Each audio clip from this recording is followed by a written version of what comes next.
Саламатсыздарбы? Апрель телекин алдында кеп көрүк программасы. Бүгүнкү биздин конок Адахан Мадумаров. Адахан Кемсамбаевич келип келгениңиз үчүн ыраазычылык билдиребиз. Анда бүгүн сизге суол салып суроо бере турган кесиптештер менен тааныштыра кетсем, Айгөкүл Дайырбек кызы Самат Качкынов жана ошондой эле Салтанат Адылбек. Эми менин аты жөнүм Айбек Бийбосунов. Эгер сиз маекке дайыр болсоңуз, анда баштай берели. Дайырбыз. Эң биринчи эле суроо, сиз азыр эмне менен алек болуп атасыз, ошол жөнүндө бир маалымат берип кетсеңиз. Силер журналист катарында мен эмне менен алек болуп жүргөнүмдү менден жакшы билсеңер керек да. Себеп мен көпчүлүк учурда ошол журналисттерден билем да, менин ишим кандай, жумушум кандай жүрүп атат, ким менен жолугуп атам, кайда барып атам. Жана айтылат го, кээде сыртка чыгып сурагым келет дейт, менин жумуштарым кандай болуп атат деп. Ошол сыяктуу мен кандай жумуштар менен жүрүп атканымды менимче Facebook'ка кирген, Instagram'га кирген инсандар, кызыккан инсандар болсо, алар билишет. Саясатта достук жок деп коет. Саясий айдыңда досторуңуз барбы? Бир коллегаң суроо бергенде мен жооп бергем, мен досум жок деп. Дос деген бул өтө кымбат, өтө ыйык, өтө бийик сезим болуш керек. А биздегилер азыр колду колго уруп коюп туруп эле барып, бир кружка пиво ичип алып эле досум деп эле колтукташып калат. Бул жоопкерсиздик, бул аябагандай жоопкерсиздик. Дос болсоң, Манас менен Алмамбеттей дос бол. Дос болсоң, Курманбек менен Аккандай дос бол. Бу дос боло албайсыңбы? Анда жыйыштырып кой да. Жөн эле дос дей бергенде эмне пайда болот? Дос деген бул өтө чоң жоопкерчилик. Дос деген бул Аллахтын сыпаты, жараткандын сыпаты. Ар бир адамдын жападан жалгыз досу болот, бул жараткан өзү. Андан башка достун кереги жок. Себеп ал достор бүгүнкү достор. Ал табак достор болот, кызмат достор болот, акча достор болот, кандайдыр бир чогуу иш аракет жасагандагы бизнес достору болот. Саясаттагы достук, бул достук эмес, саясаттагы бул эсеп. Эсебин тагып жүргөн азаматтар бүгүн сени менен эсептешет дагы, эртең сенин керегиң болбой калгандан кийин тейип коюп, бул жака секирип өтөт, анан бул жака секирип өтөт. Ал туруксуздук. Ошондуктан дос деген маселеге мен аябай этият мамиле жасайм. Менин досум деп мен оозумдан ал сөз чыкпайт, көпчүлүк учурда чыкпайт. Саясатта жок, өзүңүздүн жашооңузда? Жашоодо жок, жашоодо да болбойт андай нерсе. Жашоодо да болбойт. Дос деген билесизби? Эгерде сенин бир бөйрөгүң иштебей калса, досуң бир бөйрөгүн бергенге даярбы? Андай дос жок. Сатып аласың сырттан. Ал эмес, Кудай сактасын ошондой бир нерселерден, бир жамандык болсо эле баягы телефон чалып жаныңда жүргөндөрдүн бирөөсүн таппай каласың. Ошондуктан муну жөн эле коелу. Дос деген касиетке аябай маданияты бийик, өтө сабаттуу, аң сезими өтө жогору, адамгерчилик касиеттерге ээ болгон гана кишилер. Аны тил учунда дос деп айтпай эле жөн эле өзүнүн күндөлүк мамилеси менен, сүйлөгөн сөзү менен, бири-бирине жасаган мамилеси менен ошол дос сыпатында болгон мамилелерде болуп жүрө берет. Адахан Мадумаров ата катары, жолдош катары кандай адам? Өзүңүздү сыпаттай аласызбы? Аны балдардан сураш керек, аны жубайдан сураш керек да. Эркелетесизби балдарыңызды эркелетип, күлүп жайнап калган учурлар болобу? Мен балдарымды айрыкча кичине кезинде аябай жакшы көрөм. Абдан. Мен атам раматылык айтчу эле, балдарыңды, мен 3 уулум бар, жаратканга чексиз шүгүрчүлүк келтирем. Аллах ден соолук берсин, өмүрүн берсин. Биринчи кезекте акыл эс берсин, иман берсин деп айтам. Мен сөзсүз балдар менен аябай өзүм балдарым менен көп мындай бир көп эркелетчү экенмин. Ошо азыр менин кенжем бар, Алихан деген, 9 жашта. Аны көрмөйүнчө, аны унутмайынча туруу мүмкүн эмес, кыйын. Берки чоңдору менен болсо тилекке каршы көпчүлүк учурда силерден коллегаңар сурап калат, эмне жоготу, эмне таптыңыз деп. Мен алардын балалык кезин көрбөй калдым. Мен көрбөй калдым. Биз ал кезде жогорку кеңеште депутат болуп иштегенде биз түнкү саат 2-ге чейин иштечүбүз. Ал кезде азыркыларга айтсаң жомок. Биз бир жумада 5 күн катары менен иштечүбүз. Азыркылардай болуп бир жумада 2 жолу келип 2 сааттан олтуруп кетип калуу деген жок болчу. Ошондуктан сабатсыздыктар ушундан чыгып атат да. Өздөрү толук кандуу 5 жылдын ичинде депутат деген эмне экенин билбей өтүп кетишип атат байкуштар. Демек сиз улуу балдарыңызга бере албай калган мээримиңизди азыр кичүүңүзгө берип атасыз. Аларга деле кичүү кезинде бердим го дейм. Аябай эле каттуу мындай бир үңүлө түшүп ушундай, бирок ата балага канчалык мээрин төккөн болсо дагы баары бир мындай бир тойбой калат. Азыр мен кенжеме канчалык болсом дагы ал деле мындай чоңоюп калган Билесиңерби, жана бир жашар болгон кулундар баягы байлатпай качат эмеспи? Ошол сыяктуу болуп, келчи жыттап коеюн, сен качып калган өзүнчө мындай чоңоюп калды да, өзүн бир азамат сезет, мен мындай бир жигит болуп калдым дегендей сезимдери бар. Баары бир баланын кумары күчтүүрөөк болот экен. Ошого мээримиңди толтуруп, же мурдуңдун жытын толтуруп, бир көкүрөгүңдү толтуруп, бир жыттап мокумдан канып калуу бул өтө кыйын маселе. Бул жалгыз бир тема окшойт, сиздин бетиңизде жылмаюу пайда болгончу. Ошону эскергенде балдарыңызды, уулдарыңызды. Жылмаюу көп эле учурда пайда болот, бирок ал чөйрөгө жараша, берилген суроолорго жараша, анан талкууланган маселеге жараша. Жеке жашоо жөнүндө сөз болуп кеткенден кийин кызык болуп жатат. Жубайыңыздын аты ким, кандай тааныштыңар эле? Ал боюнча көп эле айткам мен. Көп эле айткам. Биз студент кезде таанышканбыз. Россиянын Калинин шаарында, азыр Тверь болуп калган. Ошол Тверь мамлекеттик университетинде мен тарых факультетинде, ал киши физика математика факультетинде, кийин Кыргыз улуттук университетинин экономика факультетинде сабак берет. Окуду. Бүгүнкү күндө? Бүгүнкү күндө үйдө эле. Биздин фамилия менен жумуш иштөө кыйын. Өлкөнүн өнүгүүсү, анын ичинде кыргыз тилинин өнүгүүсү үчүн сиз күйгөн адамдардын бирисиз. Ошол эле убакта сиз айткан экенсиз, кыргыз тилин мыйзам менен таңуулабай, ар бир адам, ар бир жаран ошону акыл эси менен, жүрөгү менен сезип, кыргыз тилинде сүйлөп баштагандай саясат жүргүзүш керек деп. Ушул үчүн кандай кадамдарды иштеш керек, эмне кылыш керек? Биринчиден кыргыз болуу керек. Мен бир чоң макала жазганмын, мындай бир 10 жыл болуп калса керек, 10 жылдан деле өтүп калдыбы. Кыргыз болуш үчүн кыргыз болуп төрөлүү аздык кылат. Кыргыз болуш үчүн кыргыздын мындай бир тердегенде жыты чыгыш керек. Сен могул чай ичкениңде дагы, башка кылганыңда дагы кыргызча. Муну күлөсүңөр азыр айтсам, эмне башкача ичеби дегендей кылыпчы. Кыргызча, баары кыргызча. Мен ушул чайканаларга, ашканаларга көбүрөөк кирип барганда силер сыяктуу силердин курдаштарыңар аябай күйдүрөт да. Мындай бир иштегиңди бууйт. Тамак ичкиң келбей калат. Что хотите дейт. Кирип барганыңда эле здравствуйте дейт. Мен айтам, атаң орус, энең орус. Жок, кыргыз дейт. Кайдан келдиң? Айылдан келдим. Эмнеге сен ушуну айтпайсың? Кош келдиңиз. Саламатсызбы? Кандай тамак? Адамдын мындай бир биздин улуу сөз барыбыз го, үйүңдө табагың болбосо да кабагың болсун деген. Кабагың жаркылдап келип туруп кош келдиңиз деп турса, адамдын көңүлү да көтөрүлөт, тамак ичкиси да келет. Анан эмне тамагыңар бар деп сурап калсаң, говадина, баранина деп баштайт. Билбейт, же говядина, же баранина деп айта албайт. Ошону жаз десең жаза албайт, бирок ошондой сүйлөйт. Эмнеге ошондой сүйлөйсүңөр десе, бизде ушундай дейт. Кыргызча сүйлөсөңөр айып салат экен. Көрдүңөрбү? Мына ээси жок үйдү коногу бийлейт деген болуп калды. Ашкана кимге таандык болсо, ошол өзүн эркин таңуулап атат. Кыргызча сүйлөбө деп атат. Бул коркунучтуубу? Коркунучтуу.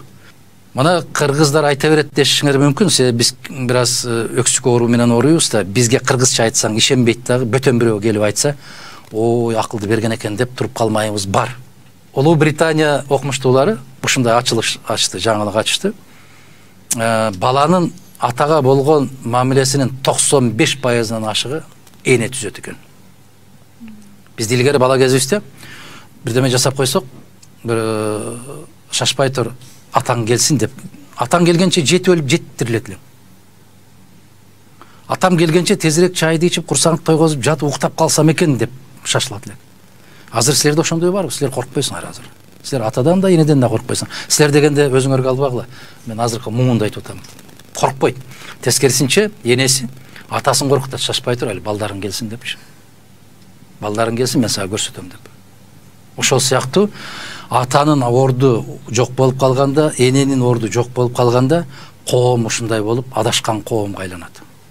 Биздин тамырыбыз тилибизде. Тилиң аркылуу сен улуттук кадыр баркыңды билесиң. Тилиң аркылуу дүйнөнү тааныйсың. Тилиң аркылуу сен бүтүндөй ааламды өзүңө кабыл аласың. Бая дүйнө таануу, дүйнө кабылдоо сезимдери эмне аркылуу куралат? Тил аркылуу.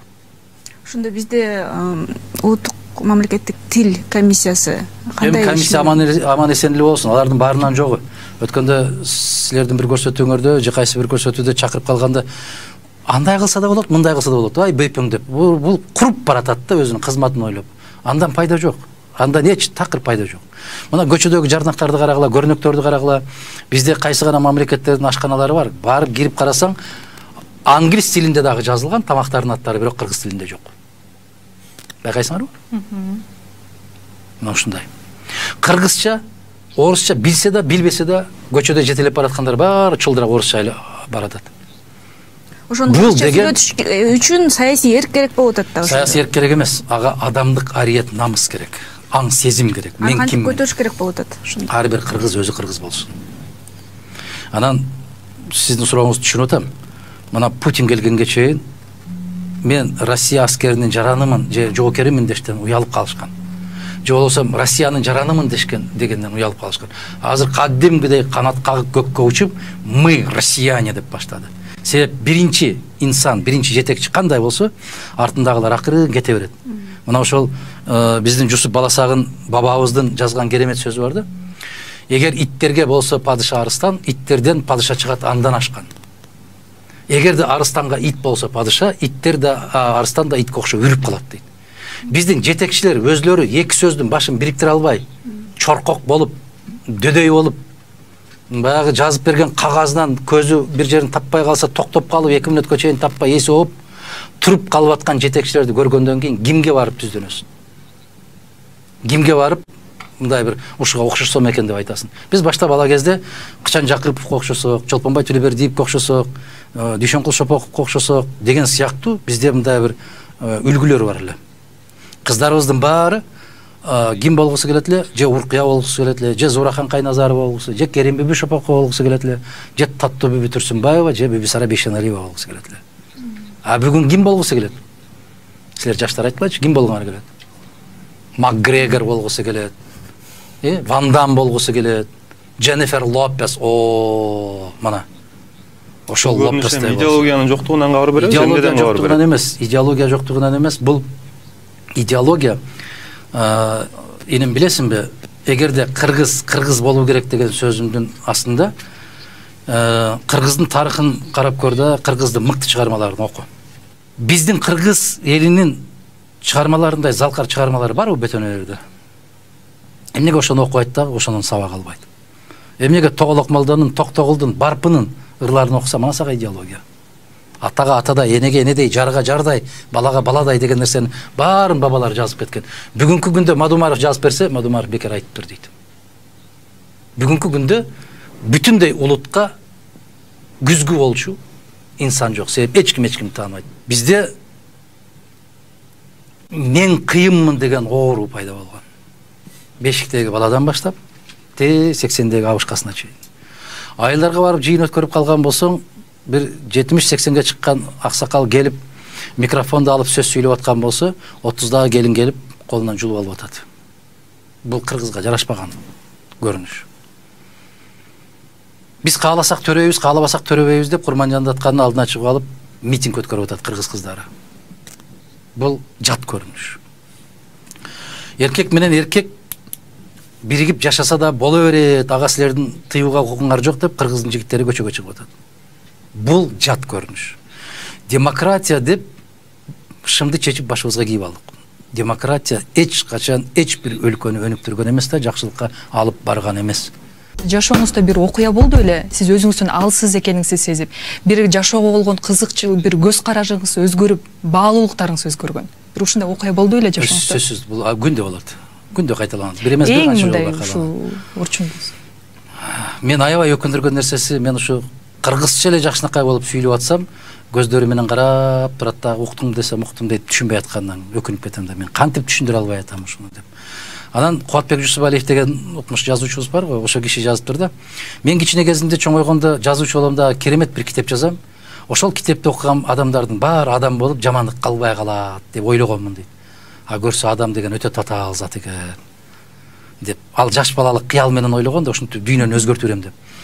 Мен да ошол сыяктуу көптөгөн китептерди окугандан кийин бир жыйынтыкка келдим. Ечен пайгамбарлар коомду оңдой албай кетти. Аллахтын түздөн түз элчиси болгон, аябай каттуу керемет күчкө ээ болгон залкарлар коомду оңдой албай кетти.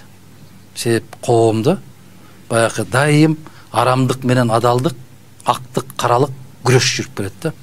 Эмнегедир кара күчтөр көбөйүп баратат Кыргызстанда. Неге? Бул акыреттин белгиси.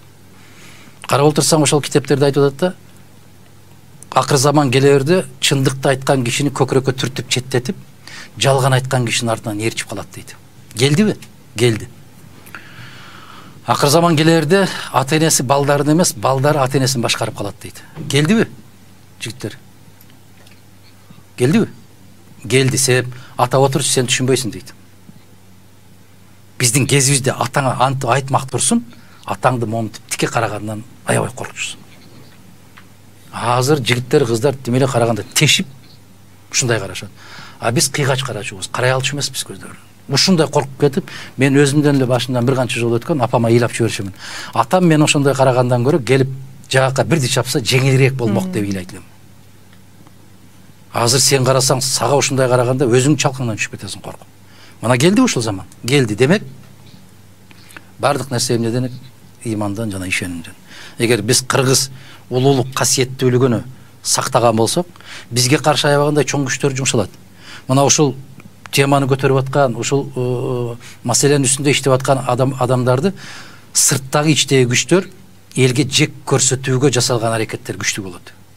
Анан баягы бакма гезиттер, басма телекомпаниялар аркылуу акча берип коюп, ошондой маселелерди көтөрүп аткандарга тукуруп, баягы жаман көрсөтүүгө аракет жасашат. Бул ак менен каранын ортосундагы күрөш болот.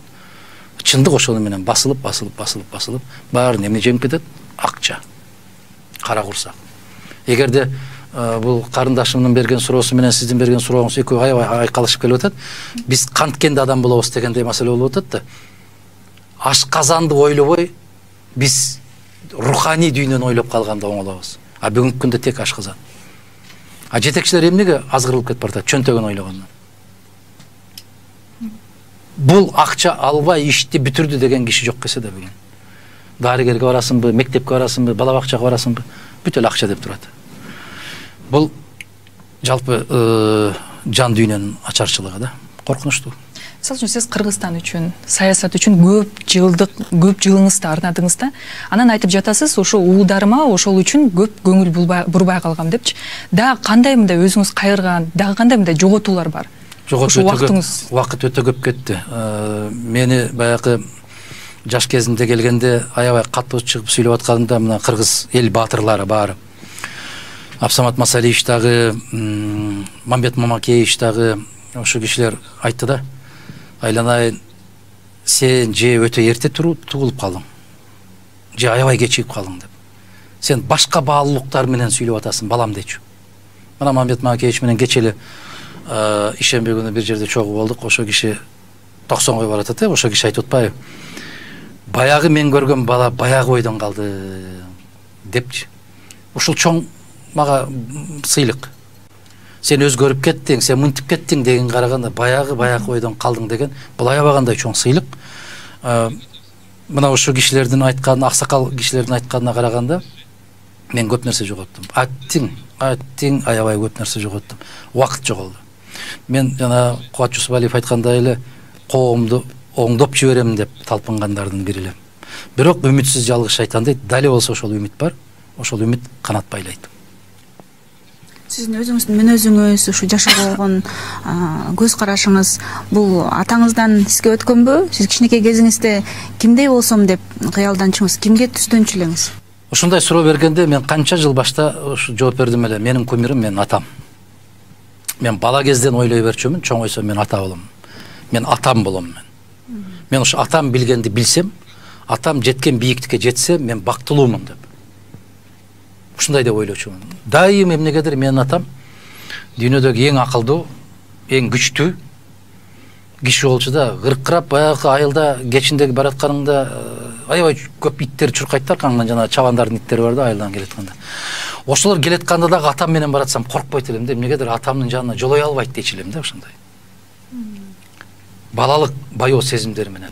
А чоңойгон сайын атам көрсө мен бала кездеги ойлогондон да күчтүү экен. Асқа зоо екен. Таянғаныңда дағы, жөлөнгөнүңдө дагы эмне кылсаң көтөрө турган атаң экен ошо. Ошондуктан мен атам жеткен бийиктикке жетсем деп ойлойт элем. Анан кээде сурашат да, атаңыз айыл эле бир мектепте мугалим экен, сиз ушундай бийиктиктерге жеттиңиз, ал бийиктик бүгүн бар, эртең жок бийиктик. Мен адамдык касиетиндеги бийиктиктерди айтып атам мен. Ал бийиктикти айткан жокмун.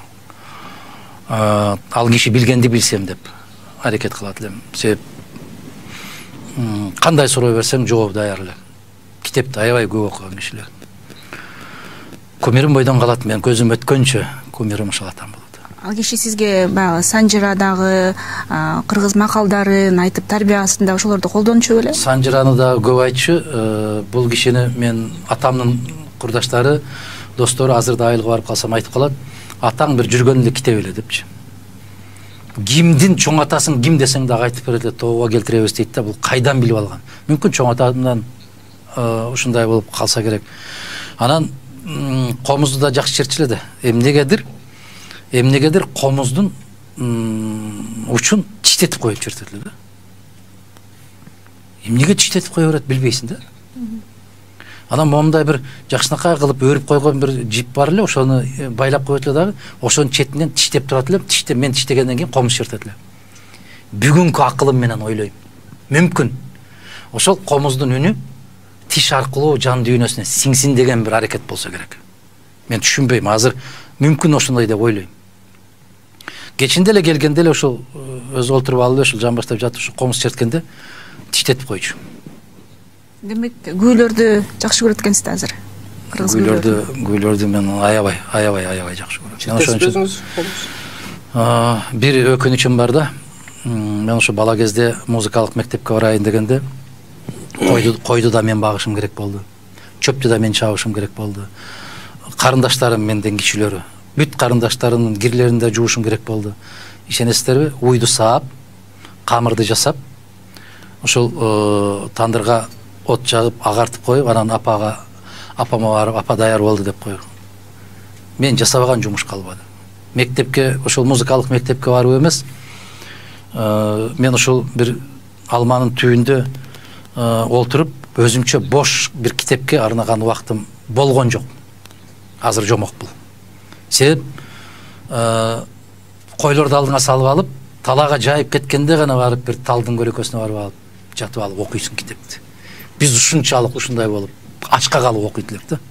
Алато деген журналды, китептерди билбейм, бүгүнкү балдар китеп десе эле тиштеп койгондой эле качыша берет. Биз китеп дүйнөсүнө кирип кеткенде, менин балалык кездеги бүтүндөй алтын мындай бир эскерүүлөрдүн баары китеп менен байланыштуу. Могу жашымда бул китептерди окудум эле, тиги китепти окудум эле дегендей болуп, китептин дүйнөсү башка. Көчмөндөр оюндарын өткөрдүк 3-чү жолу. Анан деги бул авторлук аябай талашка түштү да. Айрым маалымат булактарында сиздин атыңыз да айтылды. Анан жалпы журт үчүн чекит коюп койсоңуз ушуга. Көчмөндөр оюндарынын автору бул кылым карыткан кыргыз, касиеттүү биздин элибиз. Эл болбосо ал оюндун жыты да болбойт. Ал оюнду Мадумаров ойлоп тапкан жок. Ал оюнду мен таптым деген азаматтардын жыты да, жет атасынын жыты да боло элек кезде миңдеген жылдар бою ойнолуп келген кыргыздын ошол улак чапмайы, кыз куумайы, тыйын эңмеи, эңиш эңмеи, күрөш, булардын баары те алттардан бери келаткан оюндар. Эми ушул оюндарды уюштуруу боюнча маселе кандай болуп көтөрүлдү? Кыргыз дүйнөгө күйүп аткан дөңгөлөктөрү менен, түтүп аткан ак үйү менен таанылып калдык да. Эми ошол имиджди, ошондой мындай бир таанымды кантип өзгөртөбүз? Мына ушундай нерсе менен өзгөртө алабыз. Бул идея көптөгөн жылдар бою келген. Биринчи эсиңерде болсо керек, 95-жылы дүйнөлүк баягындай эл аралык ат оюндарын уюштурган бул Манас Миңде болгон. Таласта муну Болот Шамшиев, СССРдин эл артисти. Керемет кыргыздын залкар инсаны. Ошо киши режиссер болгон, ошо киши уюштурган. Ошондо Ашкабадта биздин Чолпон атага чейин ат чабыш уюштурган. Чолпон ата, андан кийинкиси ошол Ашкабадтан Бакай атага чейин чабыш болгон. Кийин ар кандай деңгээлдерде өтүп келди. Президенттин кубогу деп өтүп келишти, башка деп өтүп келишти. Мындай дүйнөлүк алкакта биринчи жолу 14-жылы өттү. Бул мен ошол Түрк кеңеш мамлекеттер шериктештигинин баш катчысынын орун басары болуп калып, барсам Кыргызстан тараптан ушундай сунуш бар экен. Бирок 12-жылдан бери эч кандай жүрүш болгон эмес экен. Мына ушундай сунуш бар, бизден биз көтөрсөк дегенде башка мамлекеттин өкүлдөрү айтып калды. Силер өткөрбөйсүңөр, тек гана айтып койдуңар, кагаз жүзүндө кала берет деп. Ошол Казакстан белсенип калган экен, биз өткөрөбүз дегендей болуп, демилгени колдон алып, баягы улуу даланын оюндары деп, игры великих степей деген. Аябаганда көп каражат бөлүнгөн экен. Менин ушунчалык намысыма келди. Бүгүнкү күндө көчмөн касиетин сактап калган бирден бир эл бул биздин эл. Нукра мындан 500 жыл башта кыргыз жайлоодо көчүп кандай жашап жүрсө, бүгүн да ошол Суу Самарга барсаңар да, Кара Шорого барсаңар да, кайсы жака барсаңар ошол жака баргыла, дал ошондой жашайт. Эч өзгөрүүсү жок. Бир гана нерсе телефон болушу мүмкүн, очоктун ордуна газ. Калганын баары ошол. Баягы эле оклоо, баягы эле супра, баягы эле тамак, боорсок, баягы кымыз, каймак. Биз өткөрөбүз деп келдик, кыргыз өкмөтүнө эчен кат жаздым ал жерде. Кыргыз өкмөтү аябай каттуу каршы болду. Эмнеге каражат көп кетет деппи? 2014-жылы. Мунун кереги жок. Мына сиздердин коллегаңар дагы, журналисттер дагы аябай тепкиге алышты мени. Мадумаровдун башка кылар иши жокпу? Мадумаров дагы эмне деген бир жапайы оюндарды баштап атат. Эч жерде тыныч жүрбөдү дегендей. Ошол 2014-жылкы гезиттерди барактасаңар, телелерди, мындай радиолорду карасаңар, менин атыма не деген гана жугундуларды куйбады. Эсебин да чыгарышты. Бир атка минип алып жүрүп, Чолпон атага барып алып, буга мынча жол чырак койсок болот экен. Жол чыракты билесиңерби? Светофорда. Буга мынча тез жардам машинасын алсак болмок экен дешип, менин дарегиме не деген акарат сөздөрдү айтышпады. Баарына чыдадым. Кыргыз өкмөтү дагы караманча каршы чыгып турган. Отурбаевдин өкмөтү дагы, ал кезде андан кийинки өкмөттөр дагы. Мен барып Стамбулда кайра жыйын өткөргөндө айтам, биз даярбыз дей берем. Алар айтат, тышкы иштер министрлигиңер тарабынан дагы, өкмөт тарабынан дагы каршы пикир берип атат. Мен атайын келдим дагы, ал кездеги ошол президент Атамбаевга кирдим. Ушундай дегенде айтты, көтө мен колдойм, өткөрөбүз. Өкмөт таппай калса мен табам. Деген суроосун айтты. Бул мага чоң бир бел болду да, ошону менен биз көгөрүп отуруп ушуну өткөрдүк. Бул ошол замат Кыргызстандын тышкы өңүн өзгөрттү. Дүйнөлөр түшүнүп баштады. Биздин көзүңдүн жашындай болгон керемет тоолордун арасында болгон залкар көркөм биздин берметибиз ысык көл бар экенин көрсөттүк. Мен ошол бир бутум Анкарада ушундай күндөр болуп атты, жигиттер. Мен эртең менен чайды Анкарада ичем, түшкү чайды Бакуда ичем, түнкү чайды Астанада. Эртеси кайра түштө Стамбулда. Менин өмүрүмдүн көбү самолетто өттү. Анан ошентип жүрүп, эл аралык жумушчу тобу түзүлдү. Ошонун төрагасы кылып, бир добушта мени шайлашты. Бардык мамлекеттер. Анан ошондой болуп кыйынчылыктарды тартып, ошондой эл аралык комитеттин төрагасы болуп, бардык эрежелерди бирдиктүү бир эрежеге алып келип, не деген тытыш, не деген талаш, не деген ден соолук кетип атканын карабастан ушуга жетишип келсек, Кыргызстанда көп эле жан баштап чай ичип жатып эле уюштуруп койгондор көп чыкпадыбы кийин. Мейли дедим, эч кандай мындай бир ичтардык жок. Эң негизгиси дүйнөгө таанылдык. Бүгүнкү көчмөндөр кыргыз. Ошол көчмөн залкар керемет оюндарын көтөрүп жүргөн кыргыз. Биздин каныбызда бар ал. Анан кээ бир мамлекеттер биз ушунчалык акча менен өткөрө албай койдук. Силер кантип жарбаган акчаңар менен кедей болуп өткөрдүңөр дегенде мен айттым, биздин байлыгыбыз эл. Биздин байлык алтын эмес, биздин байлык Швейцариядагы банктагы акча эмес, мунай эмес, газ эмес. Биздин байлык бул касиеттүү эл. Эл бар өтөт. Дал ушул көчмөндөр оюндарынын расмий ачылышына сизди да чакырылган деп уктум, бирок барган жоксуз. Качан? Акыркысына. Чакырылган. Бирок барган жоксуз. Эмнеге? Барган жокмун, себеп 800 канча киши чакырылган экен. Мен барсам, кээ бирлердин ордун ээлеп каламбы, бактысыз сезип калабы өздөрүн деп, алар бактысын толук сезсин деп барган жокмун. Мисалы кимдер? Аларды дагы мындайда мен ушул мамлекеттердин тышкы иштер министрлери келип Кыргызстанда бир сүйлөшүүлөрдү жүргүзүп атканда мен кокусунан ошол жерде болуп калып, анан алар таанып келип кучакташып учурашып ушул жака баратабыз, барасызбы дегенде мен бара элек, жок мен бара албайм, мен чакырылбаган жерге барбайм десем, кандай чакырылган? Келиңиз биздин мамлекеттин атынан чакыралы дегендерди угуп калган алар. Себеп жанында жанагындай эмнелер жүрөт да, коштоп жүргөндөрү бар, башка жүргөндөрү бар. Алар заматта эле жетип барып айтты да, кокуй. Тиги Азербайжан биздин делегациянын атынан чакырабыз деп атат, Казакстан биздин атыбыздан деп атат. Түрктөр биздин делегациянын башында болгонсуз деп атат. Ушундай сөз болду десе, чочуп кетип анан жаза калып түнү менен издеп анан жеткирип берип атпайбы. Демек ушунча салым кошсоңуз сизде чакырбай койгон экен да. Бул биздин тарыхыбызда болуп келген, мен ага эч терикпейм. Бишенесиздер, бир тырмактын учунчалык теригүү деген сезим жок. Тескерисинче, ал жерге барып отургандан көрө отурбай койгон жакшы. Маселен, мен өзүмдүн балдарымды аябай урушам. Кошунамдын балдары шымын чечип башына кийип алса да мага баары бир да. Мен балдарымды канчалык катты урушкан сайын, мен ошолорду ошончолук сүйөм. Ошончолук жакшы көрөм. Ошолорду бир жакшы болсо экен деп урушам. Кошунанын балдары мага баары бир да. Ошол сыяктуу мен эгерде өз улутумдун, өз элимдин жаштарына ушундай каттуу айткан болсом, демек ошолордун келечегин кең болушун каалайм. Балдарым катары сүйгөнүп, ата катары жакшылыкты каалап айтам мен. Мактаганда энелер мактасын, энелер жыттасын, кучактасын. Ушундай. Адахан ага, келип бергениңиз үчүн ыраазычылык билдиребиз. Бизге бөлүнгөн убакыт аягына келип жетти. Сиз бүгүн жакшы маек куруп бердиңиз деген ойдобуз. Эми телегөрүүчүлөр. Мен ошон мен силер эмес, мен ушундай ойдо калышым керек.